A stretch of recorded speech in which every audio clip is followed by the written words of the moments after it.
Hello दोस्तों, सभी को मेरा नमस्कार। मैं राजेश चौधरी आप सभी का स्वागत करता हूं हमारे स्कूल के यूट्यूब चैनल मयूर ऑनलाइन क्लासेज के अंदर। तो भाई अभी हमारे चल रहा है ज्योमेट्रिकल ऑप्टिक्स क्लास 12 का 11वां चैप्टर है, मतलब किरण प्रकाशिकी। और किरण प्रकाशिकी के कुछ टॉपिक हमारे हो चुके हैं। कितने टॉपिक हो गए भाई? कुछ टॉपिक मतलब कितने हो गए गधों? देखो, एक तो हो गया था लेंस। और लेंस कितने प्रकार के होते हैं? एक तो उत्तल लेंस होता था, एक अवतल लेंस होता था। इसके अलावा प्रकाश की डेफिनेशन पढ़ी थी। लेंस के अंदर भी हमने ये चीज़ पढ़ी थी कि उससे प्रतिबिंब निर्माण कैसे किया जाता है। तो उसके लिए 3 नियम भी पढ़े थे और 3 में से कोई 2 नियम लगाने पर हमें प्रतिबिंब प्राप्त होता था। उस स्थितियों में उत्तल लेंस के लिए 6 स्थितियाँ ऐसी थी जिनमें 5 में तो प्रतिबिंब वास्तविक बनता था और उल्टा बनता था, और 1 में बड़ा बनता था पी और एफ वाले के अंदर। क्या कुछ ऐसा पढ़ा था हमने? अब इसके बाद में एक चीज़ और पढ़ी थी हमने कि उत्तल लेंस से 2 स्थितियों में प्रतिबिंब हमेशा बड़ा बनता है। एक इसके अलावा अवतल लेंस से 2 स्थितियां थी केवल। एक तो वस्तु को कहाँ रखेंगे? वस्तु को हमेशा रखा जाएगा P और F के बीच में, या F और P और F के बीच में रखा जाएगा। कहाँ रखा जाएगा वस्तु को? 2 स्थितियाँ थी, या तो F पे रखा जाएगा, या याद करो ढंग से, वस्तु को वहाँ थोड़ी रखते थे हम, वहाँ प्रतिबिंब बनते थे। वस्तु को या तो रखते थे अनंत पर, या रखते थे P व F के बीच में कहीं भी, है कि नहीं? मतलब P व अनंत के बीच में कहीं भी, इन दोनों के बीच में। जैसे ये लेंस था हमारा, इस लेंस के बीच में यहाँ तो अनंत है और यहाँ प्रकाश के अंदर P है। तो वस्तु को चाहे यहाँ रखो चाहे इसके बीच में कहीं रखो, प्रतिबिंब 2 स्थितियों में आता था। या तो बनता था F पर, या F और P के बीच में बनता था। ये प्रतिबिंब होता था इमेज, और यहाँ रखी जाती थी वस्तु इनके बीच में कहीं भी। तो ये एक ऐसा लेंस होता है जिससे बनने वाला प्रतिबिंब सदैव छोटा होगा, सीधा होगा और आभासी होगा। कैसा होगा? सीधा और आभासी होगा। ये इसकी खास बात है सबसे, है ना। अब इसके बाद देखो, आज का जो हमारा टॉपिक है ना, वो है भाई लेंस सूत्र और लेंस मेकर सूत्र। अब देखो, ये लेंस सूत्र, लेंस मेकर सूत्र क्या होता है? अब की बार इसके बोर्ड में आने के चांसेस भी बहुत ज़्यादा है, हालांकि एक बार ये आ चुका है बोर्ड एग्जाम के अंदर।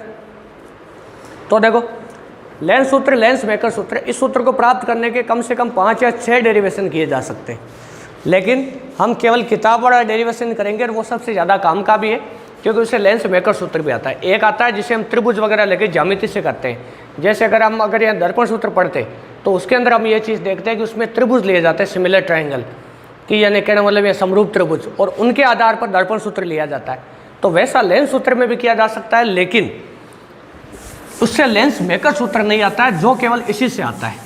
तो इसमें कुछ काम की चीज़ें हैं। जैसे मैं कहूँ आपको कि अपवर्तन, लेंस प्रकाश का हमेशा क्या करते हैं? अपवर्तन। लेंस क्या करते हैं? और दर्पण हमेशा क्या करते हैं? प्रकाश का परावर्तन करते हैं, क्योंकि वो प्रकाश की किरणों से टकरा कर वापस उसी माध्यम में लौट जाती। तो वास्तव में होता क्या है अपवर्तन? जैसे ये पानी है नीचे मान लो, और ऊपर है जल। क्या है भाई? ऊपर है मान लो जल, मान लो पानी, या क्या जल और पानी में कुछ फर्क है क्या? अरे कहता हूँ, ऊपर है वायु। क्या है? वायु है भाई। क्या है? वायु है। ये बात है भाई। अब देखो, ऊपर है वायु और नीचे है पानी, मतलब जल है। प्रकाश की किरण ऐसे आई, उस प्रकाश की किरण को कैसे जाना चाहिए था? मान लो अगर ये पानी नहीं होता ना, तो प्रकाश की किरण ऐसे निकल जाती सीधी। लेकिन अब जब पानी है तो हमेशा एक चीज़ याद रखना कि प्रकाश की चाल सबसे ज़्यादा निर्वात या वायु में होती है। उसके अलावा हर माध्यम में प्रकाश की चाल कम हो जाती है, हर माध्यम प्रकाश की चाल कम हो जाती है। तो इसमें जब प्रकाश की चाल कम होगी तो एक ऐसी लाइन खींचूंगा, इसको कहूँगा अभिलंब। क्या कहेंगे? अभिलंब।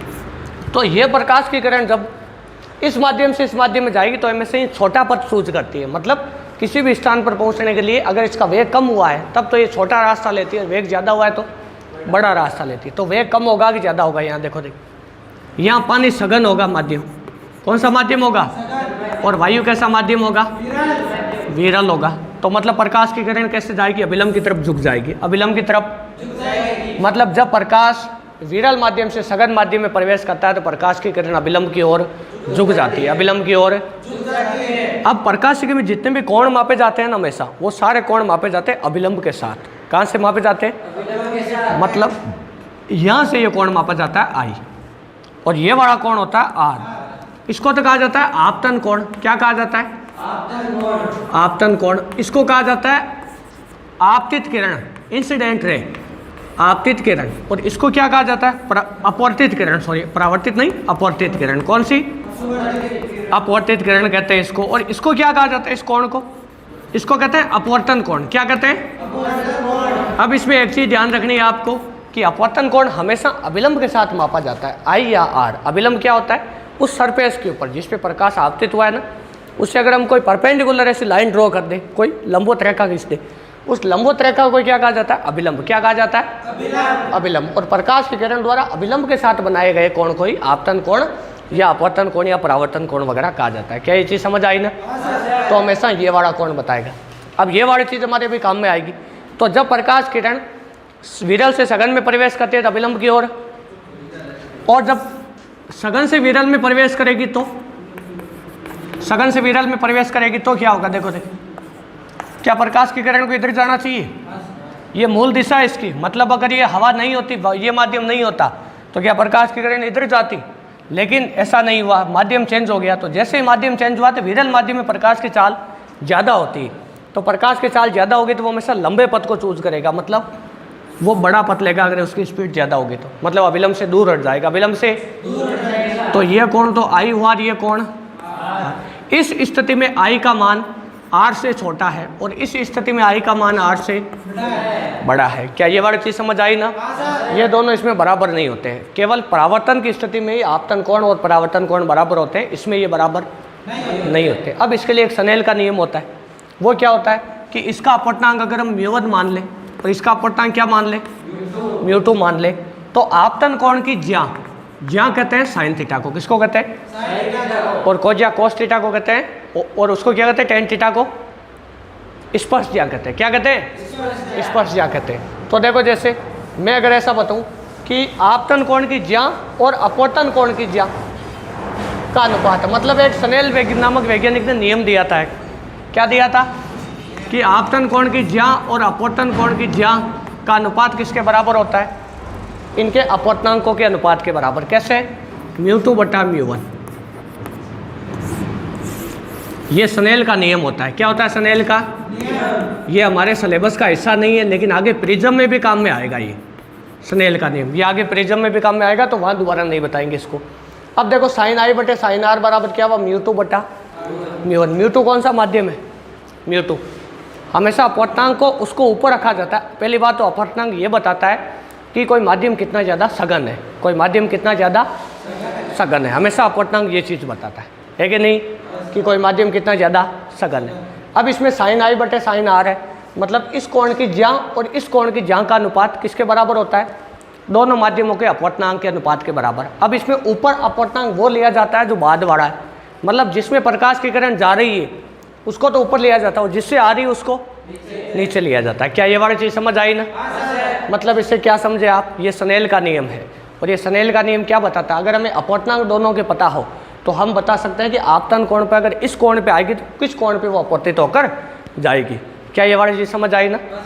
इसको हम एक्सपेरिमेंटली करके भी देख सकते हैं। जैसे कोई लाल कलर का कोई लेजर लाइट ले और उसमें जैसे मान लो कोई पानी है, आविल जल ले, यानी आविल जल का मतलब होता है जो ये मेला पानी होता है वो वाला। उस पानी में ऊपर से अगर हम यानी लेजर लाइट यानी डालेंगे ना, तो हमें साफ साफ दिखाई देगा कि प्रकाश की किरण अपने पथ से विचलित हो जाती है, मतलब वो भटक जाती है, या तो अभिलंब की ओर झुक जाती है, अभिलंब से दूर हट जाती है। अगर हवा से पानी में जाएगी तो अभिलंब की ओर झुकेगी, और अगर पानी से हवा में जाएगी तो अभिलंब से दूर हटेगी। क्या ये वाली चीज़ समझ आई ना?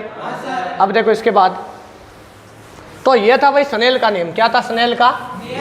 अब एक छोटी सी परिभाषा जो हालांकि हमारे सिलेबस से हटा दिया गया है, लेकिन वो काम किए, इसलिए ये आपको थोड़ी लिखवाएंगे एक बार, है ना? तो हेडिंग लगाओ अपवर्तनांक। इसको कहते हैं भाई रिफ्रैक्टिव इंडेक्स। रिफ्रैक्टिव इंडेक्स ये काम किए, आगे न्यूमेरिकल वगैरह में काम आएगी हमारी। रिफ्रैक्टिव इंडेक्स, इसमें लिखो रिफ्रैक्टिव इंडेक्स यानी अपवर्तनांक। अपवर्तनांक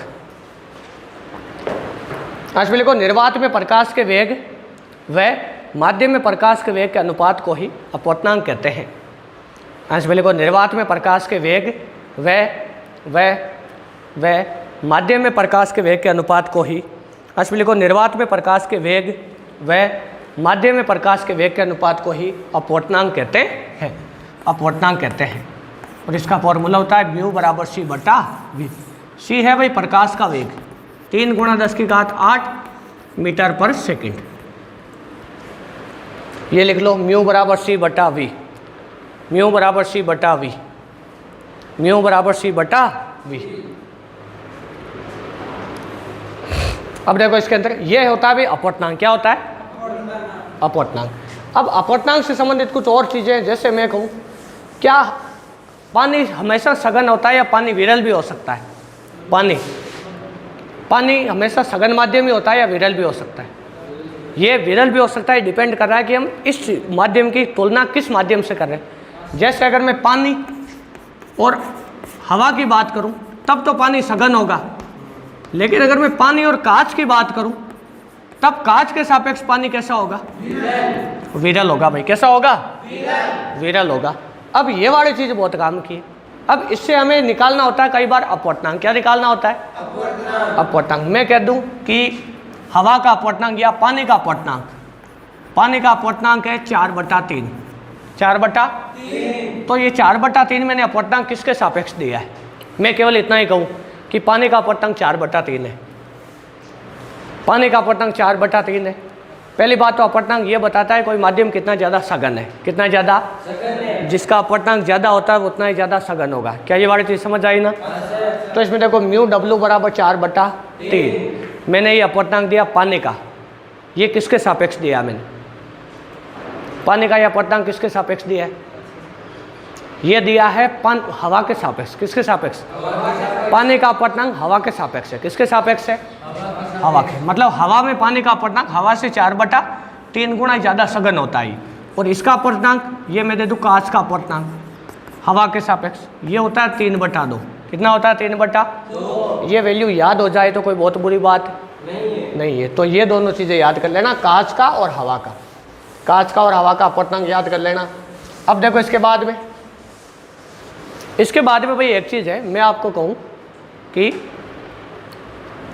एक ये चीज़ कॉपी के ऊपर लिख देना, μ21 बराबर। अगर कभी भी μ21 लिखा है तो इसको क्या कहा जाता है? का अपवर्तनांक। जो पास में लिखा है ना उसका तो हमेशा अपवर्तनांक होता है 1 के सापेक्ष। कॉपी के ऊपर लिख देना हमेशा। और इसको पढ़ने में ऐसे पढ़ा जाता है कि माध्यम 2 का अपवर्तनांक, माध्यम 2 का अपवर्तनांक 1 के सापेक्ष। 1 के, इसको ऐसे पढ़ा जाता है पढ़ने में,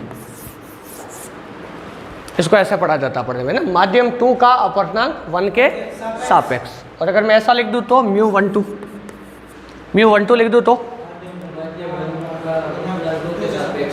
माध्यम 1 का अपवर्तनांक 2 के या माध्यम 2 के सापेक्ष 1 का अपवर्तनांक है ना, कैसे भी बोल सकते हैं। पढ़ने में इसको ऐसे पढ़ा जाता है। अब मैं आपसे कहूँ कि ये वाले वैल्यू निकालो कि मैं कहूँ पानी के सापेक्ष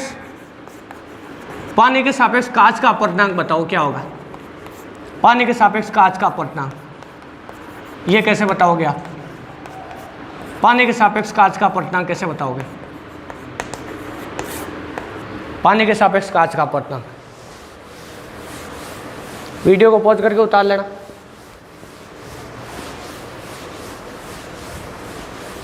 कैसे बताओगे? पानी के सापेक्ष कांच का अपवर्तनांक बताना है, ज्ञात करना है। तो देखो इसको लिखा जाएगा म्यू, जी का मतलब ग्लास होता है भाई। क्या होता है? ग्लास। और डब्ल्यू का मतलब वाटर है ना। मतलब पानी के सापेक्ष किसका अपवर्तनांक? कांच का है ना। मतलब ग्लास मतलब कांच है। क्या है? कांच है। तो रिफ्रैक्टिव इंडेक्स ऑफ ग्लास है कि नहीं, विथ रेस्पेक्ट टू वाटर या ड्यू टू वाटर। तो देखो इसके सापेक्ष इसका क्या होगा अपवर्तनांक? μ/g/w को।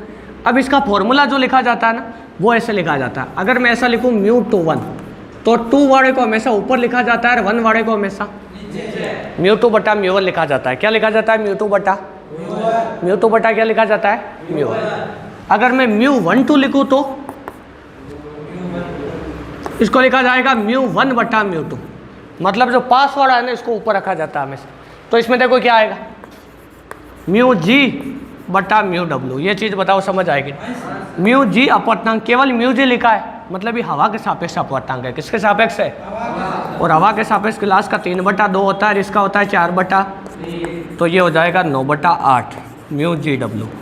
इस प्रकार इसको निकाला जा सकता है। वीडियो को पॉज करके कॉपी में नोट कर लेना, काम की चीज़ें। आगे प्रिज्म वगैरह न्यूमेरिकल पढ़ेंगे अब, उन न्यूमेरिकलों में बहुत काम आएगी ये चीज़।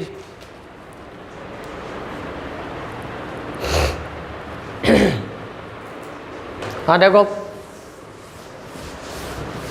अब इसके बाद में भाई अब हम पढ़ेंगे लेंस सूत्र या लेंस मेकर सूत्र। ये भाई बहुत ही ज़्यादा काम का है। देखो तो हेडिंग लगा लो, लेंस सूत्र, लेंस सूत्र व लेंस मेकर सूत्र, व लेंस मेकर सूत्र। कोष्ठक में लिख देना पतले लेंस द्वारा अपवर्तन। इस नाम से किताब में हेडिंग दे रखी है तो इसी नाम से आ सकता है, पतले लेंस द्वारा अपवर्तन। पतले लेंस द्वारा अपवर्तन, पतले लेंस द्वारा अपवर्तन। देखो लेंस सूत्र व लेंस मेकर सूत्र, तो ये हो जाएगा पतले लेंस द्वारा अपवर्तन, पतले लेंस द्वारा अपवर्तन। देखो इधर, अगर भाई आप एक चीज ध्यान से देखो, जैसे ये लेंस है आपका, कोई पतला लेंस है ये, और ये है इसकी मुख्य अक्ष। क्या है? कौन सा लेंस है? पहली बात तो ये उत्तल है, उत्तल है, उत्तल लेंस है। कौन सा लेंस है? उत्तल लेंस है। ये इसकी मुख्य अक्ष है, ये इसका प्रकाशिक केंद्र है। क्या है? प्रकाशिक केंद्र है। अब यहाँ पर इसके अंदर कोई वस्तु रखी है, मान लो ओ। ओ का मतलब ऑब्जेक्ट होता है, वस्तु।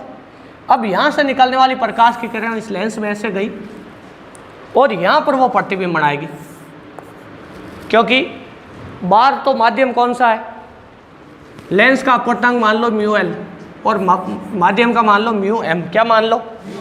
Mu M. मान लो लेंस अभी हवा में रखा है। किस में रखा है? हवा में। तो जब लेंस हवा में रखा होगा ना, तो जब प्रकाश की किरण विरल से सघन में जाएगी तो अभिलंब की ओर झुकेगी, तो एक बार तो अंदर जाते वक्त अपवर्तन होगा, और एक बार जब बाहर आएगी तब वापस सघन से विरल में आएगी, तो एक बार और अपवर्तन होगा। मतलब लेंस से प्रकाश का कितनी बार अपवर्तन होता है? 2 बार होता है। एक बार अंदर जाते समय, एक बार बाहर आते समय। अब इसमें एक चीज़ हमारे काम आएगी। वास्तव में जब हमने अपवर्तन पढ़ा ना, उस अपवर्तन को हमने पढ़ा केवल एक, यानी एक सीधी सरफेस के लिए, मतलब एक समतल पट्टिका के लिए, या समतल अपवर्तक सतह होती है ना, उसके लिए केवल अपवर्तन पढ़ा। जबकि गोलीय सतह से भी प्रकाश का अपवर्तन होता है। देखो कैसे, मैं कहूँ ऐसा कोई माध्यम है कोई, या कोई स्लैब है, और इसमें प्रकाश ऐसे प्रवेश किया, इस प्रकार ऐसे, क्या प्रकाश को ऐसे जाना चाहिए था ना? लेकिन अभिलंब के सापेक्ष ये क्या करेगा? झुक जाएगा ना। मान लो ये अभिलंब है, इधर जाना चाहिए, तो प्रकाश ऐसे निकलता है। तो ये तो होता है समतल पट्टिका द्वारा प्रकाश का अपवर्तन, समतल पट्टिका द्वारा प्रकाश का अपवर्तन। इसका एक आपके माइनर प्रैक्टिकल है, जो ये क्रियाकलाप होते हैं ना, एक छोटा सा कि यानी किसी कांच की स्लैब द्वारा प्रकाश का अपवर्तन। लेकिन इसके अलावा एक चीज़ और होता है, गोलीय सतह। कौन होता है? गोलीय सतह में क्या होता है? देखो गोलीय सतह में अगर आप ध्यान से देखो, तो जैसे अब की बार वाली जो सतह, पिछली बार वाली तो सीधी थी, अब की बार वाली थोड़ी सी क्या है? टेढ़ी। ये इसकी मान लो मुख्य अक्ष है। आपने यहाँ पर कोई वस्तु रखी, इस वस्तु का प्रकाश जब यहाँ पर ऐसे गया है ना, तो यहाँ पर अभिलंब कौन होगा? कैसे पता करें अभिलंब कौन है गोलीय सतह में? क्योंकि कोण तो हमेशा अभिलंब के सापेक्ष मापे जाते हैं। कैसे पता करें बताओ? ये इसकी मुख्य अक्ष हो गई। मान लो कोई सतह ऐसी है, जैसे मान लो कोई यानी किसी प्रकार, यानी वो आपने 11वीं क्लास के अंदर उन्नयन अवनमन कोण वगैरह देखे होंगे, यांत्रिकी उसके अंदर, फ्लूइड मैकेनिक्स के अंदर, है कि नहीं? कि कई बार द्रव्य ऐसे हो जाता है और कई बार द्रव्य ऐसे हो जाता है। जैसे पानी को अगर गिलास में डाल दे तो द्रव्य ऐसे हो जाता है ऊपर से, है ना, मतलब उसकी सतह वक्री हो जाती है। कैसी हो जाती है? वक्री हो जाती है। इसी वजह से मच्छर वगैरह उसके ऊपर तैर पाते, ऐसा सुना होगा आपने, है कि नहीं? तो ये सतह ऐसी हो गई, गोली हो गई ऐसी, तो इसको कहते हैं गोलीय सतह द्वारा अपवर्तन। तो इसके लिए अभिलंब इसकी त्रिज्या ही होती है वास्तव में। एक चीज़ आपने पढ़ी होगी कि एक 10th क्लास में पढ़ी थी शायद मेरे हिसाब से, कि कोई भी वृत्त होता है ना, उस वृत्त की परिधि पर खींची गई स्पर्श रेखा पर उस वृत्त की त्रिज्या 90 डिग्री का कोण बनाती है। कितने का बनाती है? मतलब मैं यहाँ पर अगर कोई ऐसी त्रिज्या खींचूँ, या सॉरी ये इस प्रकार त्रिज्या खींचूँ, ये स्पर्श रेखा खींचूँ, तो ये कोण कितना होगा 90 डिग्री। अगर मैं यहाँ पर ऐसे खींचूँ तो 90 डिग्री होगा। मतलब इसकी त्रिज्या ही क्या, इसके लिए क्या काम करेगी, अभिलंब का काम करेगी। किसका काम करेगी, अभिलंब का काम करेगी। तो मान लो ये इसकी त्रिज्या है ऐसे, ये इसकी त्रिज्या है, वस्तु को रखा है यहाँ हमने, यहाँ से प्रकाश की किरण गई ऐसे, इसको किधर जाना चाहिए था, क्या इस तरफ जाना चाहिए था ना, लेकिन इस तरफ नहीं जाकर किधर जाएगी, अभिलंब की ओर झुकेगी, अभिलंब से दूर हटेगी, अभिलंब की ओर झुकेगी कि दूर हटेगी, कैसे, क्योंकि विरल से सघन में जा रही है, तो अभिलंब से क्या करेगी, झुकेगी ना अभिलंब की ओर। अभिलंब यहाँ है, ये बड़ा अभिलंब है, मतलब प्रकाश की किरण ऐसे निकलेगी। इसको कहते हैं गोलीय सतह द्वारा अपवर्तन। क्या कहते हैं, गोलीय सतह द्वारा अपवर्तन। कई बार ये प्रकाश की किरण अगर हम यहाँ आपतित करें ऐसे, तो ऐसे जाने चाहिए, ये इसकी हो जाती है त्रिज्या, है ना। तो अभिलंब की ओर झुक के इसका प्रतिबिंब लगभग यहाँ ऐसा कुछ बन जाता है। ऐसा मान लो, जैसे दोबारा बना देते चित्र इसका। ये कुछ भी अभिवाड़ा उतारना नहीं है आपको, है ना, ये अभिवाड़ा केवल बेसिक है, इसके बिना लेंस सूत्र समझ में नहीं आएगा। ये अलग से टॉपिक होता है गोलीय सतह द्वारा अपवर्तन, लेकिन ये टॉपिक आपके सिलेबस से हटा दिया गया है, लेकिन लेंस सूत्र इसके बिना किया नहीं जा सकता, इसलिए बता रहे हैं। अब देखो, मान लो यहाँ से कोई प्रकाश की किरण ऐसे गई और झुककर ऐसे यहाँ पर मिले, तो यहाँ तो बना प्रतिबिंब। क्या बना, प्रतिबिंब। ये वस्तु है ऐसी, मान लो सो वो माध्यम है, कौन है, माध्यम। ये पूरा सघन माध्यम है। कौन सा माध्यम है, इसका अपवर्तनांक μ2 है और बाहर वाले का अपवर्तनांक μ1 है। क्या है, यहाँ वस्तु रखी है, ये प्रकाश की दो किरणें गई, यहाँ टकराई, यहाँ प्रतिबिंब बना। अब ये वाली दूरी तो होती है u, ये वाली दूरी होती है v। क्या होती है, और मान लो अभिलंब यहाँ पर है ऐसे, ये मान लो इस प्रकार अभिलंब है यहाँ पर, है ना, मान लो ऐसे अभी सुविधा के लिए। ये c है, तो ये क्या होता है r। क्या होता है, r। तो इन तीनों में संबंध क्या होता है, इसका फॉर्मूला, इसका फॉर्मूला होता है μ2/v माइनस μ1/u बराबर μ2 माइनस μ1/ कितना r। क्या ये वाली चीज़ समझ आई ना। ये फॉर्मूला अभी के लिए आपको याद रखना है, हालांकि इसका डेरिवेशन किया जा सकता है। ऐसे कोण लेके किए जाते हैं, अल्फा बीटा गामा, है ना, और यहाँ पर कुछ बिंदु बता दिए जाते हैं। उसके बाद में हर बार tan अल्फा वगैरह लिया जाता है और स्नेल का नियम लगाया जाता है। इससे आराम से इसको कैलकुलेट किया जा सकता है। ये आर आई इस प्रकार कोण बताया जाता है। हालांकि ये परफेक्ट चित्र नहीं है उसका डेरिवेशन का, केवल आपको समझाने के लिए। क्या चीज़ समझ आई ना। मतलब किसी भी गोलीय सतह में मैं कहूँ समुद्र के पानी में सूर्य का प्रकाश प्रवेश कर रहा है, तो वहाँ कौन सा अपवर्तन हो रहा है, गोलीय वाला या फिर यह समतल पट्टिका वाला, समतल पट्टिका वाला हो रहा है।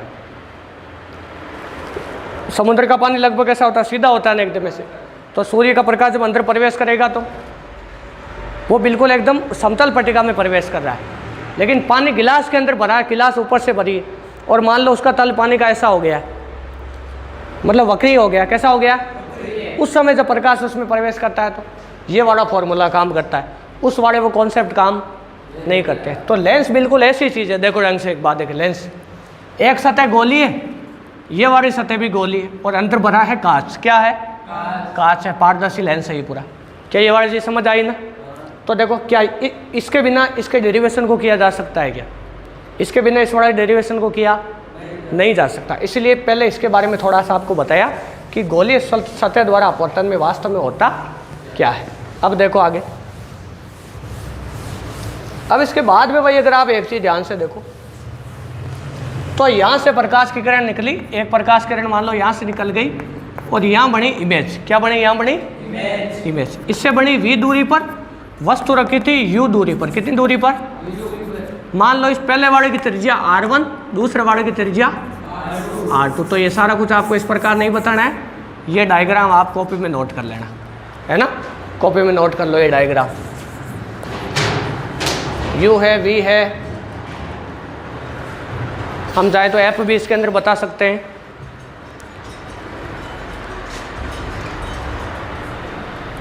ये पतला लेंस एक ध्यान रखना हमेशा, पतला लेंस, इसको कॉपी में नोट कर लेना। इसके बाद में इसके नीचे लिखो इसके नीचे लिखो चित्रानुसार, इसके नीचे लिखो चित्रानुसार, इसके नीचे लिखो चित्रानुसार एक स्मॉल एफ फोकस दूरी का, लिखो चित्रानुसार एक स्मॉल एफ फोकस दूरी का वह म्यू एल अपवर्तनांक का लेंस, स्मॉल एफ फोकस दूरी का वह म्यू एल अपवर्तनांक का कोई लेंस, लिखो कोई लेंस, एक मिनट ऐसे लिखो, एक मिनट रुक जाओ, इसमें ऐसे लिखो म्यू एल अपवर्तनांक का एक उत्तल लेंस, लिखो एक उत्तल लेंस, इसके अंदर ऐसे लिखना चित्रानुसार एक स्मॉल एफ फोकस दूरी का वह म्यू एल अपवर्तनांक का उत्तल लेंस म्यू एम अपवर्तनांक के कोई माध्यम में रखा है। देखो म्यू एम अपवर्तनांक के कोई माध्यम में रखा है, देखो म्यू एम अपवर्तनांक के कोई माध्यम में रखा है, देखो म्यू एम अपवर्तनांक के कोई माध्यम में रखा है, इसमें से लिखो म्यू एम अपवर्तनांक के कोई माध्यम में रखा है, लिखो कोई माध्यम में रखा है, इसमें से लिखो इसके आगे, इसके बाद में लिखो एक बिंदु वस्तु लेंस की मुख्य अक्ष पर, देखो एक बिंदु वस्तु लेंस की मुख्य अक्ष पर लेंस के प्रकाशीय केंद्र से u दूरी पर रखी गई है। देखो एक बिंदु वस्तु लेंस की मुख्य अक्ष पर लेंस के प्रकाशीय केंद्र से u दूरी पर रखी गई है।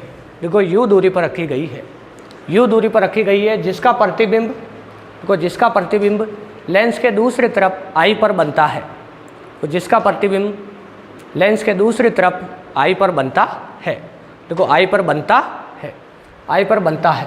इसके अगले को प्रतिबिंब की लेंस के प्रकाशीय केंद्र से दूरी v है। देखो प्रतिबिंब की लेंस के प्रकाशीय केंद्र से दूरी v है। कितनी है भाई? v है। हम लिखो v है, लिखो v है। अब देखो, अब इसका अलग अलग प्रकार से हमें क्या बताना होगा भाई? अपवर्तन बताना होगा अलग अलग सतह से। ये डायग्राम बना लिया था, नीचे थ्योरी लिखनी है ये। अब देखो इसके बाद देखो भाई, पृथक सतह द्वारा हमें इसका क्या बताना है? अपवर्तन। एक वो चित्र बनाया था ना, उस चित्र में आप चाहो तो इसको नाम भी दे सकते हो, ऐसे A B C और D इस प्रकार नाम भी दे सकते हो, A B C D इस प्रकार 4 इनको नाम दे सकते हो आप। हाँ तो देखो ये वाले बिंदु बता देना उसमें। अब देखो सबसे पहले सतह ABC से अपवर्तन, सतह ABC से अपवर्तन। सबसे पहले इससे अपवर्तन बताएंगे, अपवर्तन। अब देखो भाई, जैसे ये आपकी लेंस की वो ABC सतह है, ये इस तरफ वाली सतह लेंस की है ना, ABC मान लो इस प्रकार है। ये इसकी त्रिज्या हम मान लेते हैं R1। ये अपवर्तनांक है म्यू एल, बार वाला म्यू एम, वस्तु रखी है यहाँ। ये इस प्रकार प्रकाश की किरण गई, एक प्रकाश की किरण इधर जा रही। अब ये प्रकाश की किरण यहाँ इस तरफ जाएगी, तो ये विरल से सघन में जा रही, तो अभिलंब की तरफ झुकेगी ना। तो ये अभिलंब की तरफ झुकते हुए पहले अभिलंब बढ़ाओ, तो गोलीय सतह के लिए अभिलंब कौन होता है? उसकी त्रिज्या ही होती है वास्तव में। तो देखो ये हो गया इसके लिए अभिलंब। अब इसको इधर जाना चाहिए था, लेकिन ये इधर ना जाकर इधर गई। इस मान लो यहाँ मिल गई आई, है कि नहीं? तो इस दूरी को कहते हैं हम V1। क्या कहते हैं हम?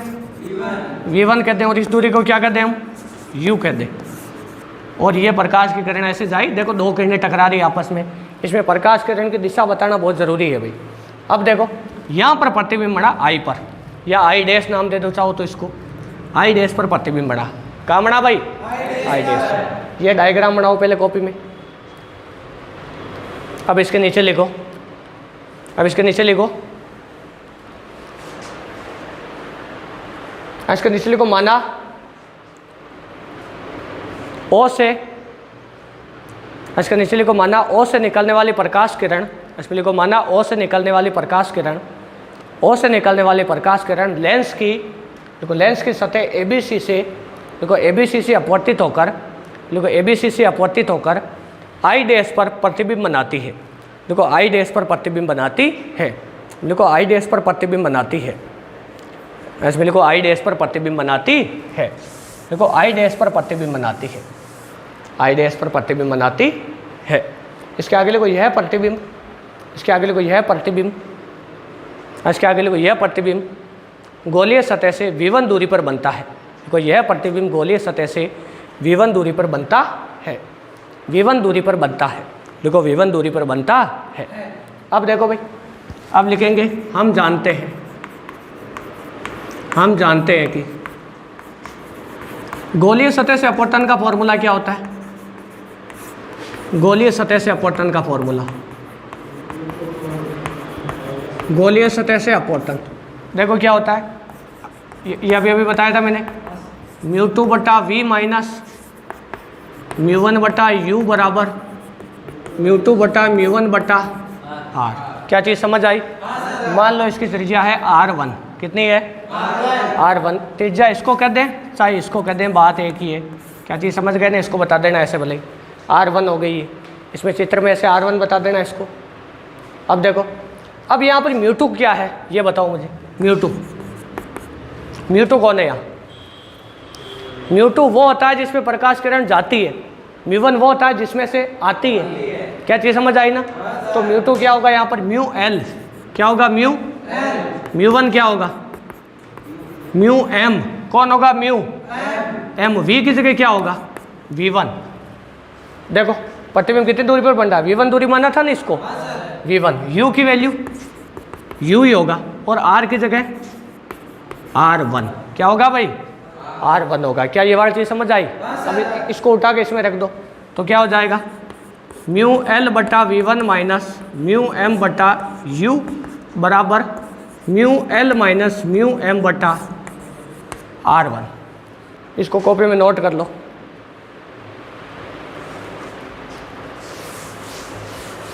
अब इसके बाद देखो, इसको समीकरण नंबर 1 नाम दे देना अभी, समीकरण नंबर 1।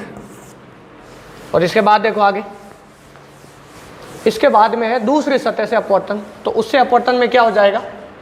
अब की बार लिखेंगे गोलीय सतह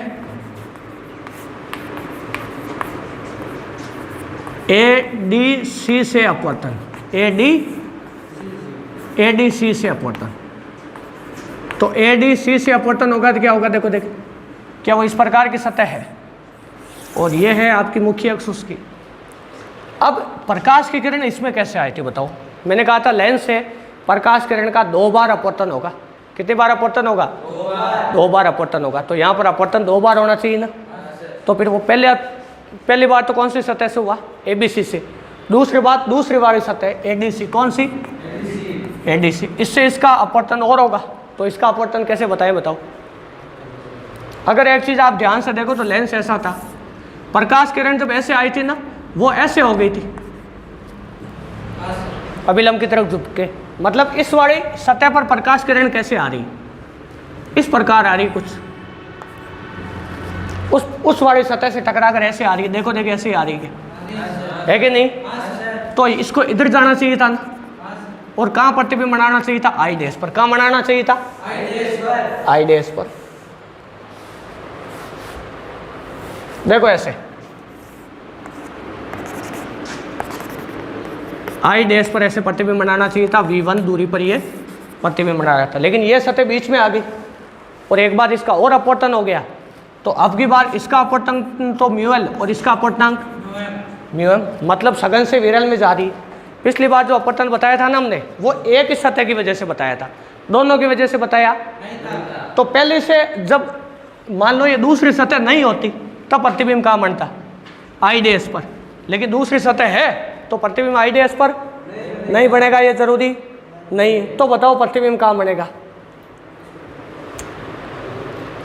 तो प्रतिबिंब कहाँ बनेगा? अब की बार प्रकाश किरण सघन से विरल में जा रही है तो विलंब की ओर झुकेगी कि दूर हटेगी? क्या दूर हटेगी? तो दूर किस तरफ पड़नी चाहिए? प्रतिबिंब इधर आना चाहिए या इधर आना चाहिए? ऊपर आना चाहिए, नीचे आना चाहिए? नीचे आना चाहिए भाई, ऊपर नहीं आना चाहिए। देखो कैसे, अगर आप ढंग से देखो ना इस चीज़ को, तो इसकी अब की बात त्रिज्या बनेगी इधर, मतलब r ये दूरी होगी r2, क्या यही तो होगी? और इसकी त्रिज्या ऐसे बनेगी। तो यह प्रकाश किरण जब अभिलंब सघन से विरल में जब जाती है, सघन से विरल में जाती है तो अभिलंब से दूर हटती है, अभिलंब की ओर झुकती है? दूर हटती है ना। तो अभिलंब से दूर कब हटेगी? जब वो इधर आएगी तब हटेगी या इधर आएगी तब? देखो ढंग से, ये अभिलंब है, इधर जाना चाहिए, इधर आएगी तभी तो अभिलंब से दूर हटेगी ना। तो मतलब प्रकाश की किरण के कारण प्रतिबिंब यहाँ बन जाएगा। ये देखो, ये डायग्राम हो गया। अब ये दूरी तो क्या हो गई v, ये अंतिम प्रतिबिंब है I, क्या है और ये है v1। अब ये वाला डायग्राम नोट करो एक बार पहले कॉपी में।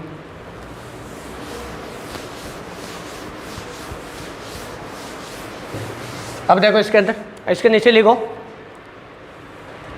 इसके नीचे लिखो, जब प्रकाश किरण लिखो सतह ABC से अपवर्तित होकर ADC से टकराती है, देखो ADC से टकराती है, देखो जब प्रकाश किरण ABC से अपवर्तित होकर ADC से टकराती है, देखो ADC से टकराती है, तो प्रकाश किरण का एक बार और अपवर्तन होता है। देखो तो प्रकाश किरण का एक बार और अपवर्तन होता है। देखो तो प्रकाश किरण का एक बार और लिखो अपवर्तन होता है, लिखो जिसके कारण अंतिम प्रतिबिंब, इसके आगे लिखो जिसके कारण प्रतिबिंब I पर बनता है। देखो जिसके कारण प्रतिबिंब I पर, केवल इतना ही लिखो, देखो जिसके कारण प्रतिबिंब I पर V दूरी पर बनता है। देखो I पर V दूरी पर बनता है, V दूरी पर बनता है। इसके आगे लिखो, इसके आगे लिखो इस स्थिति में, इसके आगे लिखो इस स्थिति में सतह ADC के लिए, इसमें लिखो इस स्थिति में लिखो सतह ADC के लिए I डैश, लिखो I डैश, लिखो I डैश, लिखो सतह ADC के लिए I डैश आभासी वस्तु का कार्य करती है। आभासी वस्तु का कार्य करती है। आभासी वस्तु का कार्य करती है। आभासी वस्तु का कार्य करती है। अब देखो भाई, आभासी वस्तुएं भी होती है भाई, देखो कैसे, इसको एक थोड़ा सा मैं आपको अलग से एग्जांपल देके बता देता हूँ। जैसे ये कोई समतल दर्पण है भाई, इस समतल दर्पण पे कोई प्रकाश की किरणें आई ऐसे, देखो ढंग से बोर्ड पे देखो इधर, तो ये हो जाएगा क्या, प्रतिबिंब यहाँ बना, तो वस्तु कहाँ है, ये वस्तु है। इस प्रकार की वस्तु को कहा जाता है आभासी वस्तु, वर्चुअल ऑब्जेक्ट, और ये होती है इसकी इमेज। मतलब वस्तुएं आभासी भी हो सकती है। मतलब यहाँ हमारे पास कोई वस्तु नहीं, जबकि यहाँ पर खड़े आदमी को क्या लगेगा, प्रकाश कहाँ से आ रहा है, इसके अंदर वस्तु से। क्या चीज़ समझ आई ना, मतलब कहाँ से आ रहा है, इसके अंदर स्थित वस्तु से प्रकाश आ रहा है। क्या ये वाली चीज़ समझ आई ना। तो बिल्कुल यही कहानी यहाँ पर है। मतलब ऐसा ही यहाँ पर एक आभासी प्रतिबिंब बनेगा। क्या बनेगा, आभासी प्रतिबिंब बनेगा। तो ये आभासी प्रतिबिंब मतलब पहली सतह के लिए जो प्रतिबिंब था वो दूसरे सतह के लिए किसका कार्य करेगा, वस्तु का कार्य करेगा। किसका कार्य करेगा, वस्तु का कार्य। क्या ये वाली चीज़ समझ आई ना। अब देखो इसके अंदर, अब ये जब वस्तु के लिए कार्य करेगा, अभी उदाहरण दिया वो इस पर पूरा फिट बैठता है, ध्यान रखना इस चीज़ का। अब वापस वही इसके द्वारा अपवर्तन गोलीय सतह द्वारा, तो फॉर्मूला क्या होता है उसका, एक बार पास में लिख देता हूँ मैं, μ2 बट्टा v माइनस μ1 बट्टा u बराबर μ2 माइनस μ1 बट्टा r। दो बार इसको लिखने की आवश्यकता नहीं है। मुझे बताओ μ2 कौन है, आपकी बार μ2 कौन है, μ2 कौन है, देखो ढंग से, μl है कि μm है, μm या μl, μm होगा ना, क्योंकि प्रकाश की किरण अब की बार सघन से विरल में जा रही बाहर।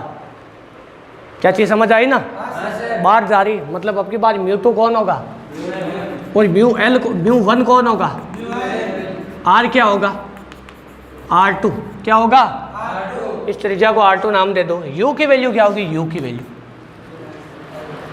वैल्यू बताओ, देख v1 होगी, क्या होगी v1, और उसकी वैल्यू क्या होगी, v की वैल्यू v होगी ना, v की वैल्यू होगी v। ये सारी चीज़ें उठा के रख दो इसमें, तो क्या हो जाएगा, μm बटा v माइनस μl बटा v1 बराबर μm माइनस μl बटा r2 होगा, r2 होगा। देखो ढंग से, क्या ये वाली चीज़ समझ आई।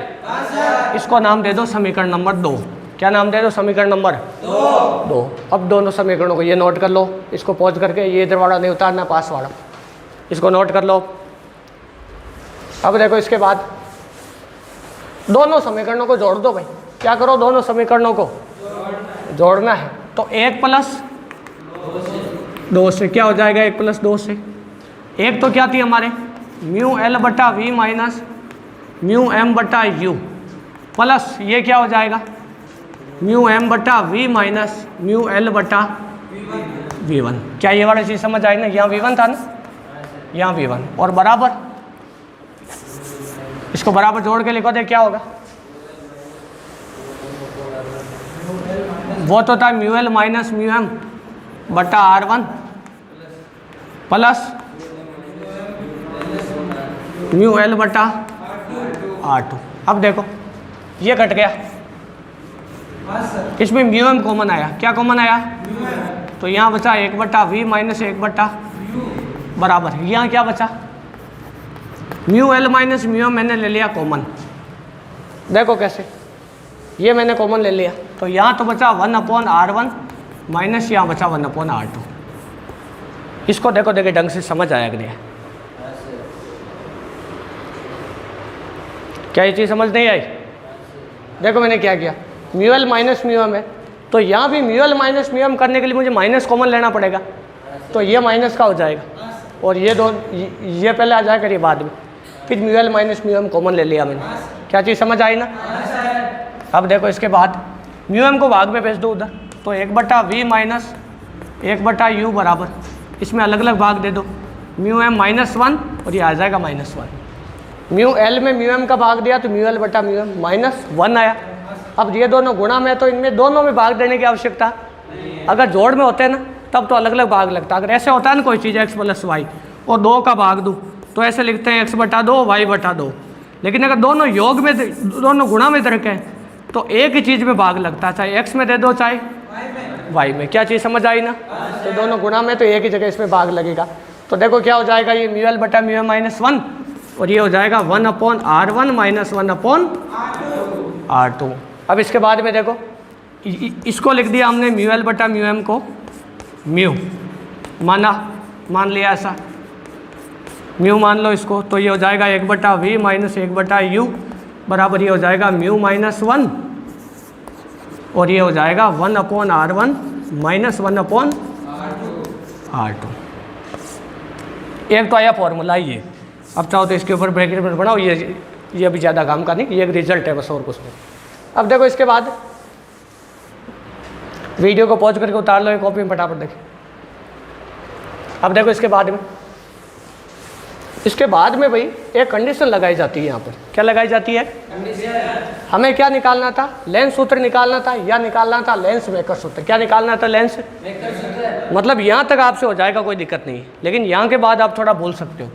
तो लेंस सूत्र ऐसा आता है 1/u बराबर माइनस 1/v बराबर 1/v माइनस 1/u बराबर 1/f। इस प्रकार का लेंस सूत्र आता है। मतलब हमें f की फॉर्म में लेकर आना है। किसकी फॉर्म में? f की फॉर्म में। तो यहाँ पर एक कंडीशन लिखनी है, तो एरो लगा के लिखो, एरो लगा के लिखो नीचे। आज भी लिखो यदि वस्तु अनंत पर रखी हो तो प्रतिबिंब फोकस बिंदु पर बनता है या मुख्य फोकस पर बनता है। ऐसे लिख लो। इसमें ऐसे लिखो, जब वस्तु अनंत पर रखी हो तो प्रतिबिंब मुख्य फोकस पर बनता है। तो प्रतिबिंब मुख्य फोकस पर बनता है। इसमें लिखो तो प्रतिबिंब मुख्य फोकस पर बनता है। कहाँ बनता है भाई? मुख्य फोकस पर बनता है। मुख्य फोकस पर बनेगा तो क्या होगा? देखो प्रतिबिंब तो बना कहाँ पर? फोकस पर। और वस्तु कहाँ रखी थी? अनंत पर रखी, मतलब u का मान तो अनंत होगा, v का मान कितना होगा? f। ये कंडीशन लगानी है हमें। तो 1/v माइनस 1/u बराबर म्यू -1 और ये 1/R1 माइनस 1/R2। तो v की जगह क्या रख देंगे? f। u की जगह तो एक अनंत का इसमें भाग देंगे, ये तो हो जाएगा 0 और ये होगा 1/f बराबर म्यू -1 1/R1 माइनस 1/R2। इससे ही कहते हैं भाई लेंस मेकर सूत्र। क्या कहते हैं? लेंस मेकर सूत्र। कॉपी में उतार लो इसको, कॉपी में उतार लो इसको। अब देखो इसके बाद अभी इससे जस्ट ऊपर हमारे एक इक्वेशन आई थी ना, 1/v माइनस 1/u बराबर म्यू -1 1/R1 माइनस 1/R2। उस इक्वेशन को नाम दे दो समीकरण नंबर 3। तो यहाँ नीचे लिख देंगे समीकरण 3 से। किससे? समीकरण 3 से। हम जानते हैं इस पूरे की जगह क्या रख सकते हैं, हम सोचो देखिए, इस पूरे की जगह 1/f रख सकते हैं। तो उसमें देखो फॉर्मूले में क्या आया था, 1/v माइनस 1/u बराबर, इधर क्या था? म्यू -1, यही तो था पूरा। तो इसकी जगह क्या रखा जा सकता है? बस खेला खत्म। 1/v माइनस 1/u बराबर 1/f। देखो कितना आसान है, ये लेंस सूत्र आ गया। क्या आ गया? लेंस सूत्र। अब की बार इसके बोर्ड में आने के चांसेस भी भाई बहुत ज़्यादा हैं। ये है आपका लेंस सूत्र। क्या है? लेंस सूत्र है। इसको नोट कर लो, वीडियो को पॉज करके नोट कर लेना।